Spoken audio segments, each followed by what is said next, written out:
خود مسلمانوں کی اپنی لکھی گئی تاریخ کے مطابق مسلم ہسٹورینز کے انوسار مسلمانوں کے نبی کی ڈیتھ 632 عیسوی میں ہوئی تھی۔ مسلمان تاریخ نگار یہ بھی بتاتے ہیں کہ وحی یعنی قرآن کو لکھنے والوں کی تعداد لگ بھگ 48 تھی۔ نبی پر جب جب وحی نازل ہوا کرتی، مسلمانوں کے نبی کا اہم اور اولین کام یہ تھا کہ وہ اپنی خصوصی نگرانی میں ان کاتبین وحی کے ہاتھوں قرآن کو باقاعدہ لکھوا لیتے تاکہ قرآن ضائع نہ ہو جائے۔ اس قسم کی معلومات سے یہ واضح ہو جاتا ہے کہ مسلمانوں کے نبی کی زندگی ہی میں یہ قرآن لکھا جا چکا تھا۔ اس کے علاوہ مسلمان مورخین یہ بھی بتاتے ہیں کہ پہلے خلیفہ ابو بکر صدیق کے دور خلافت میں عمر فاروق کے توجہ دلانے پر اس قرآن کی لکھوائی دوبارہ عمل میں آئی اور اسے مصحف حفصہ کا نام دے کر محفوظ بھی کر لیا گیا۔ پھر تیسرے خلیفہ عثمان ابن عفان نے 650 عیسوی میں سرکاری سطح پر سارے وسائل و امکانات کے ساتھ قرآن کی جمع و تدوین کا کام نئے سرے سے انجام دیا۔ تقریباً 11 نسخے اپنی زیر نگرانی لکھوائے بھی اور عالم اسلام کے بڑے بڑے شہروں میں بھجوائے بھی۔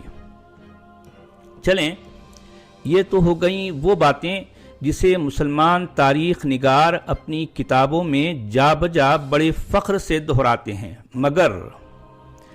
زمینی حقائق ہمیں کچھ اور ہی بتا دیتے ہیں۔ قرآن نامی کتاب جو آج ہمارے ہاتھ میں پائی جاتی ہے وہ تو 8ویں صدی عیسوی بلکہ اس کے بھی بعد کی لکھی ہوئی ہے۔ آج پوری دنیا میں نہ تو نبوی دور کا مکمل مخطوط مصحف کہیں پایا جاتا ہے، نہ ہی صدیقی دور کا مکمل مخطوط مصحف کہیں پایا جاتا ہے، نہ فاروقی دور کا، نہ عثمانی دور کا کوئی مکمل مخطوط مصحف کہیں پایا جاتا ہے، نہ علوی دور کا، اور نہ کسی کبار صحابہ کے دور کا کوئی مکمل مخطوط مصحف دنیا جہاں میں کہیں پایا جاتا ہے۔ کہیں بھی نہیں، بالکل بھی نہیں۔ چاہے وہ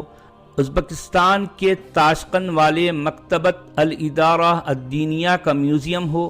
یا ترکی کے استنبول والے آیا صوفیہ ٹاپ کاپی کا میوزیم ہو، یا مصر کے صدر مقام قاہرہ کے المشہد الحسینی کا میوزیم ہو، یا برطانیہ کے مشہور شہر برمنگھم والے یونیورسٹی کا میوزیم ہو، یا پھر یمن کے معروف شہر صنعاء والی الجامع الکبیر کا تہخانہ ہو، ان ساری جگہوں پر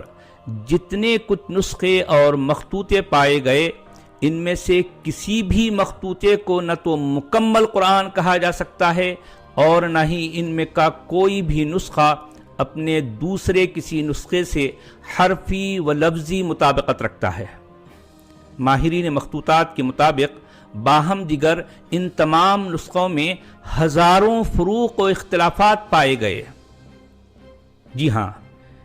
یعنی ماہرین مخطوطات کے مطابق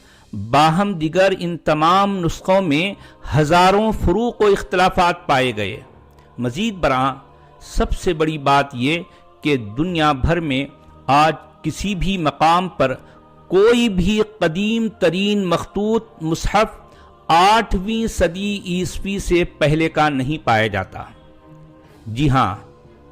ذرا غور سے سنیے، مومنین و مومنات یہ بات پورے دھیان سے سنیں کہ دنیا بھر میں آج کسی بھی جگہ پر کوئی بھی قدیم ترین مخطوط مصحف 8ویں صدی عیسوی سے پہلے کا نہیں ہے، نہیں ہے، نہیں ہے۔ ان میں سے سب کے سب مخطوط نسخے 8ویں، 9ویں بلکہ 10ویں صدی عیسوی سے تعلق رکھتے ہیں۔ اب دنیا کا کوئی بھی مسلم اسکالر یا ماہر مخطوطات قرآنیہ اپنے نبی کے زمانے کا مکمل مخطوط مصحف اگر مجھے دکھا ڈالے تو میں لائیو چینل پر برملا انداز میں ایمان لے آنے اور اسلام قبول کرنے کو تیار ہوں۔